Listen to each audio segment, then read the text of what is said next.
Bonjour, nous sommes réunis aujourd'hui en assemblée plénière du Conseil régional et le premier rapport qui est mis à l'ordre du jour, c'est droits et devoirs, renforcer la conditionnalité des aides. De l'ordre, de l'ordre, de l'ordre. On l'a bien compris, de la Vendée à la Savoie, le message est clair. Autorité et sévérité, on ne laissera rien passer. Mais quand on pense que l'état de droit, ça n'est pas intangible ni sacré, ça devient compliqué de légitimer une organisation et un respect de règles communes basées sur les droits et devoirs incombant à chacun. Vous nous soumettez un nouveau rapport qui recycle celui de mars 2022. En 2022, le rapport s'intitulait « Droits et devoirs, suppression des aides ».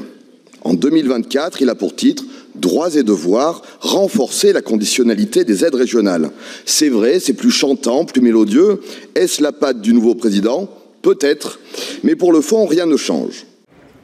En fait, ce dont il s'agit, c'est de définir la politique jeunesse du Conseil régional. Cette politique pour l'exécutif de droite, elle se base sur deux pieds. Le premier pied, c'est le mérite, ce qui justifie de l'attribution d'aides, il s'agit des droits. Le deuxième pied, ce sont les devoirs. Les devoirs, c'est-à-dire les sanctions auxquelles s'exposeraient des jeunes qui auraient de mauvais comportements et qui justifieraient la suppression des droits. Et sur cette question du mérite, on a une vraie divergence de fond avec l'exécutif régional. Ce ne sont pas le mérite ou les efforts qui confèrent des droits. La Déclaration universelle des droits de l'homme et du citoyen ne s'appuie pas sur un préalable méritocratique pour reconnaître et instituer des droits inaliénables. En revanche, la méritocratie que vous promouvez est un principe qui agit comme une fiction très puissante, notamment parce qu'elle donne bonne conscience aux gagnants du système. Au XXIe siècle, la méritocratie est un principe de légitimation pour les catégories sociales dominantes qui peuvent proclamer qu'elles ont mérité leur sort. Ainsi, cela permet d'invisibiliser les rapports de domination, d'exploitation et de discrimination. En ce qui concerne les sanctions, l'exécutif régional pense qu'aujourd'hui rien n'est fait et qu'il y a un laxisme ambiant.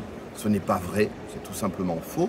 Et là, on est dans de l'affichage politique et c'est ce que j'ai expliqué au président de région en assemblée tout à l'heure. Il existe des règlements intérieurs, des conseils de discipline qui débouchent sur des sanctions et des mesures éducatives.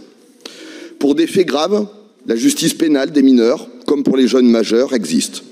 Je veux vous le dire, on ne naît pas voyou. On peut le devenir, mais ce n'est pas irrémédiable. Prévention, formation, lutte contre les discriminations, c'est dans cette voie que l'on luttera efficacement contre l'incivisme, la délinquance, la violence. Même si nous le voulions, rendre la justice n'est pas une compétence du Conseil régional.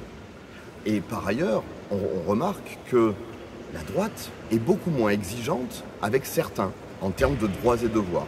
Par exemple, avec notre groupe, nous portons depuis des années la conditionnalité des aides économiques. C'est-à-dire qu'on n'attribue pas des aides sans aucune contrepartie. Les entreprises qui licencient, qui délocalisent, qui n'ont aucune attention sociale ou écologique à leur activité, eh bien nous pensons qu'elles ne doivent pas toucher d'argent du Conseil régional. Je conclus en vous annonçant que notre groupe votera contre ce rapport. C'est notre droit et notre devoir de femmes et d'hommes de gauche qui faisons le pari de l'émancipation et de l'épanouissement de la jeunesse.